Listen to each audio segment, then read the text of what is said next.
Welcome back with the next chapter, chapter 10, Light, Reflection and Refraction. Light.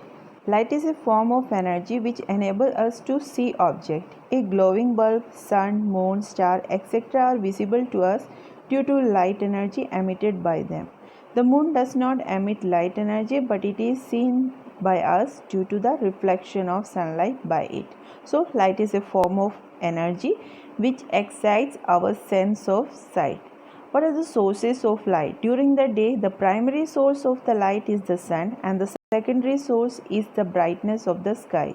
Other common sources are flames, electric bulbs, tube light, compact fluorescence lamp, that is CFLs, and the light emitting diodes, LEDs. The nature of that light. What are the natures of light?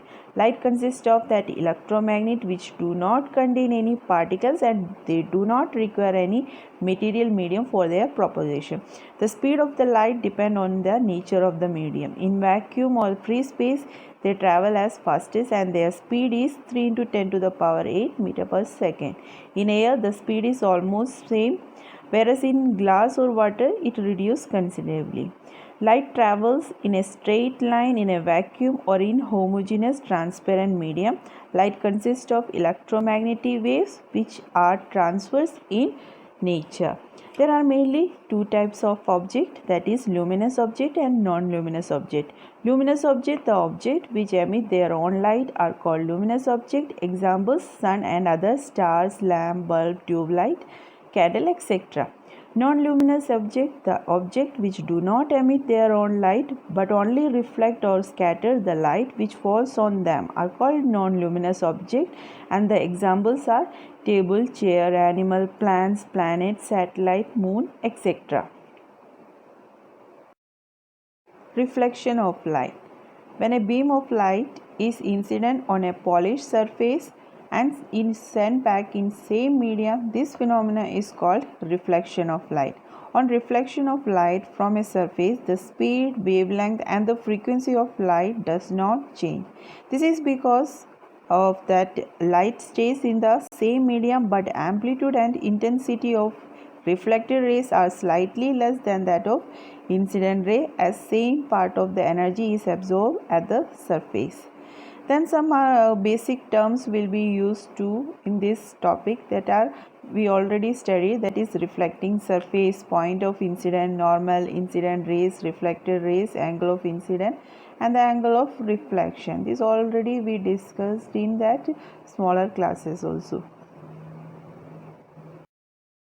Laws of reflection. There are mainly two laws of reflection. First one, the angle of incident is equal to the angle of reflection, and the second, the incident ray, the reflected ray and the normal ray to the mirror at the point of incident all lie in the same plane. Image formed by a plane mirror. There are mainly two types of images, that is real image and virtual image. A real image is one formed when the light rays actually meet at a point and which can be obtained on a screen. It is always inverted with respect to the object. While virtual image is one formed when the rays do not actually meet at a point but they appear to meet at a point. Such image cannot be obtained on the screen and it is always erect or upright. There are two types of mirror also, be plane mirror and a spherical mirror. So first we discuss about that plane mirror. A mirror is a highly polished surface used to reflect the light falling on it. Mirrors are usually made by depositing a thin layer of silver metal on one side of the plain glass sheet. So the image formed by that plane mirror has some properties. First one, that image is virtual and erect. The distance of the image from the mirror is equal to the distance of object from mirror. And next, the size of the image is exactly equal to the size of the object, and the last, the image is laterally inverted. Spherical mirror. Spherical mirrors are the part of spherical reflecting surface. They are made up from hollow glass sphere.